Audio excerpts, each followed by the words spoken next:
জানিয়ে দিব এই মুহূর্তে পাওয়া সর্বশেষ আন্তর্জাতিক সংবাদ। শুরুতেই শিরোনাম।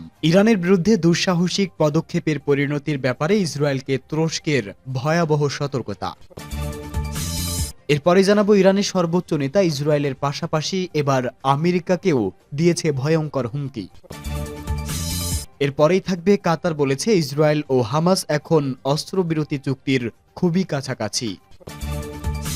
জানিয়ে দিব পশ্চিম তীরে শরণার্থী শিবিরে ইসরায়েলি বিমান হামলা, নিহত ৬। এবং সর্বশেষ থাকবে ইরান কখনোই ট্রাম্পকে হত্যার পরিকল্পনা করেনি বলে পেজোশকিয়ানের মন্তব্য। শিরোনাম শুনছিলেন, এবারে বিস্তারিত। তুরস্কের পররাষ্ট্রমন্ত্রী ইরানের ব্যাপারে দুঃসাহসিক কোনো পদক্ষেপের পরিণতি সম্পর্কে ইসরায়েলকে হুঁশিয়ারি দিয়েছেন। হাকান ফিদান গতকাল দৈনিক হুররিয়াতকে দেওয়া এক সাক্ষাৎকারে এই হুঁশিয়ারি দেন। তিনি বলেন, ইহুদিবাদী ইসরায়েল যদি মার্কিন প্রেসিডেন্ট ডোনাল্ড ট্রাম্পের মদদে ইরানের পরমাণু স্থাপনায় কোনো রকম দুঃসাহসী পদক্ষেপ চালায়, তার পরিণতি হবে ভয়ঙ্কর। সেরকম পদক্ষেপের ফলে অন্যান্য দেশেও যুদ্ধ ছড়িয়ে পড়তে পারে বলে তিনি মন্তব্য করেন। বার্তা সংস্থা এনার উদ্দিক্ত দিয়ে একটি সংবাদ মাধ্যম জানিয়েছে, ফিদান গাজা যুদ্ধ পরিস্থিতি সম্পর্কেও কথা বলেন। তিনি বলেন, ইসরায়েল গাজাবাসী ফিলিস্তিনিদের জোরপূর্বক মিশরে সরিয়ে দিতে চায় এবং পশ্চিম তীরে অধিবাসীদের জর্ডানে চলে যেতে বাধ্য করে। তারা তাদের এই পরিকল্পনা বাস্তবায়ন করার লক্ষ্যে আঞ্চলিক স্থিতিশীলতা ও শান্তি আরও বিনষ্ট করে পুরো এলাকাকে অস্থির করে তুলেছে। তুরস্কের পররাষ্ট্রমন্ত্রী গত বছর ফিলিস্তিন প্রতিরোধের সাথে আলোচনায় নেতানিয়াহুর ব্যর্থতার দিকে ইঙ্গিত করে বলেন, ইসরায়েল তার সামরিক লক্ষ্য চরিতার্থ করার জন্য আলোচনার সুযোগকে কাজে লাগিয়ে মূলত সময় ক্ষেপণ করতে চায়। ইহুদিবাদী ইসরায়েলের সঙ্গে হামাসের যুদ্ধবিরতি আলোচনায় অগ্রগতি হয়েছে বলেও উল্লেখ করেন ফিদান। তিনি বলেন, আলোচনায় সম্মত হওয়ার পেছনে ফিলিস্তিনি প্রতিরোধ এর লক্ষ্যই হল ইসরায়েলি অপরাধ বন্ধ করা। ইসলামী প্রজাতন্ত্র ইরান এর মধ্যে ঘোষণা করেছে, ইহুদিবাদী ইসরায়েলের যে কোনো দুঃসাহসিক পদক্ষেপের কঠোর জবাব দেওয়া হবে। ইরানের সর্বোচ্চ নেতা ইসরায়েলের পাশাপাশি আমেরিকাকেও কড়া হুমকি দিয়েছেন।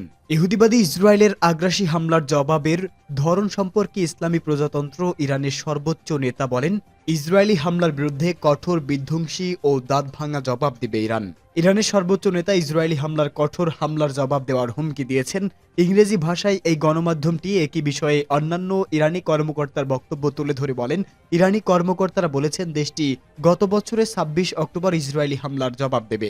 মার্কিন নিউজ চ্যানেল এনবিসি এক প্রতিবেদনে জানিয়েছে, ইরানের সর্বোচ্চ নেতা ইসরায়েলের পাশাপাশি আমেরিকাকেও হুমকি দিয়েছে। মার্কিন এই গণমাধ্যমটি সর্বোচ্চ নেতার বক্তব্যের মধ্য থেকে যে বিষয়টি গুরুত্ব দিয়ে তুলে ধরেছে সেটি হচ্ছে, ইরান ও প্রতিরোধ অক্ষের বিরুদ্ধে আমেরিকা ও ইসরায়েলের কুচক্রী পদক্ষেপের প্রতিশোধ নিতে তেহরান, ওয়াশিংটন ও তেল আবিবকে দাঁত ভাঙা জবাব দেবে। কাতার ভিত্তিক নিউজ চ্যানেল আল জাজিরা ইরানের সর্বোচ্চ নেতার ভাষণ সম্পর্কিত খবরের শিরোনাম করেছে এমন, আমেরিকা ও ইসরায়েলকে হুঁশিয়ারি করে দিয়েছেন ইরান। এটি বলেছে, আয়াতুল্লাহ খামিনি ওয়াশিংটন ও তেল আবিবকে ইরান বিরোধী পদক্ষেপের ব্যাপারে সতর্ক করে দিয়েছেন।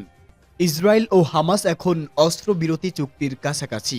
কাতার বলেছে যে গাজা ভূখণ্ডে ইসরায়েল ও হামাসের মধ্যকার অস্ত্রবিরতি বিষয়ক আলোচনা এখন চূড়ান্ত পর্যায়ে এবং দুই পক্ষই সমঝোতার একেবারে কাছাকাছি রয়েছে।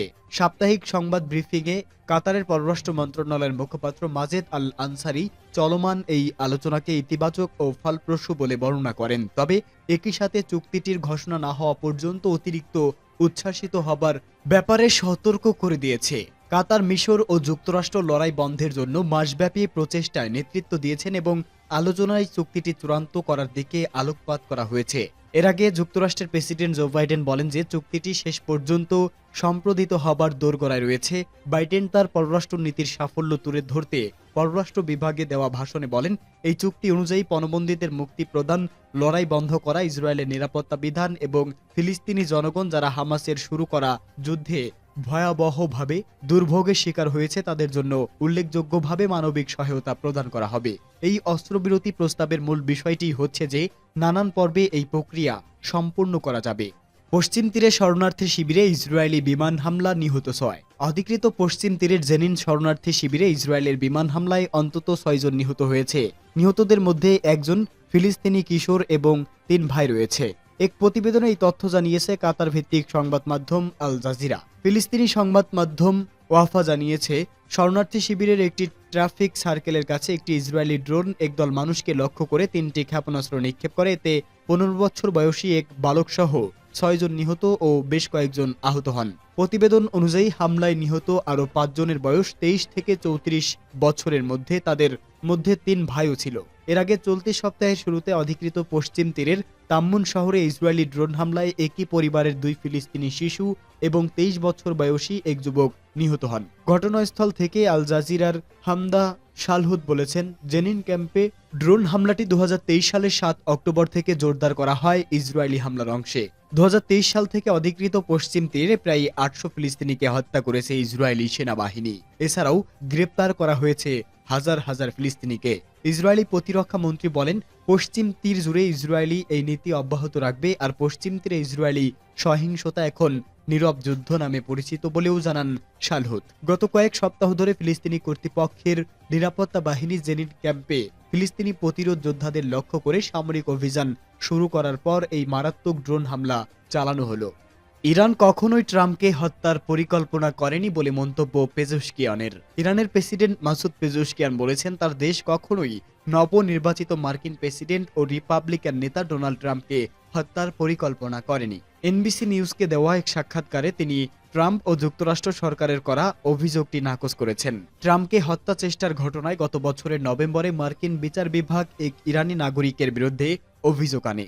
অভিযোগে বলা হয়, ইরানের রেভলিউশনারি গার্ড কোরের নির্দেশে ট্রাম্পকে হত্যার ওই চেষ্টা চালানো হয়েছে। তবে কোনো হামলা চালানোর আগেই আইনশৃঙ্খলা রক্ষাকারী বাহিনী পরিকল্পনাটি নস্যাৎ করে দেয়। গত বছর মার্কিন নির্বাচনের প্রচার চলাকালে ট্রাম্পও অভিযোগ করেছিল তাকে হত্যার চেষ্টার পেছনে ইরানের হাত থাকতে পারে। গতকাল এনবিসি নিউজের পক্ষ থেকে পেজেশকিয়ানের কাছে জানতে চাওয়া হয়েছিল ট্রাম্পকে হত্যায় ইরানের কোনো পরিকল্পনা আছে কিনা। জবাবে পেজেশকিয়ান বলেন, কখনোই না। গত বছরের নভেম্বরে মার্কিন প্রেসিডেন্ট নির্বাচনে জয়ী হন ট্রাম্প। আগামী সোমবার তিনি প্রেসিডেন্ট হিসেবে আনুষ্ঠানিকভাবে দায়িত্ব গ্রহণ করবেন। নির্বাচনী প্রচার চলাকালে দুবার হত্যা চেষ্টা থেকে প্রাণে বেঁচে যান ট্রাম্প। একটি হত্যা চেষ্টা হয়েছিল গত বছরের সেপ্টেম্বরে। ট্রাম্প যখন ফ্লোরিডা অঙ্গরাজ্যে ওয়েস্টম পাম বিচ এলাকায় নিজের মালিকানাধীন গল্ফ মাঠে গলফ খেলেছিলেন। এর আগে গত বছরের জুলাইয়ে পেনসিলভেনিয়ায় বাটলারে সমাবেশ করার সময়ও ট্রাম্পকে হত্যার চেষ্টা চালানো হয়েছিল। তদন্তকারীরা তাদের তদন্তে দেখেছেন, দুটি ঘটনার কোনোটাতেই ইরানের সংশ্লিষ্টতার প্রমাণ নেই। এর আগে সাইবার অভিযান সহ বিভিন্নভাবে যুক্তরাষ্ট্রের অভ্যন্তরীণ বিষয়ে ইরান হস্তক্ষেপ করছে বলেও মার্কিন প্রশাসন যে অভিযোগ করেছিল তাও অস্বীকার করেছে তেহরান।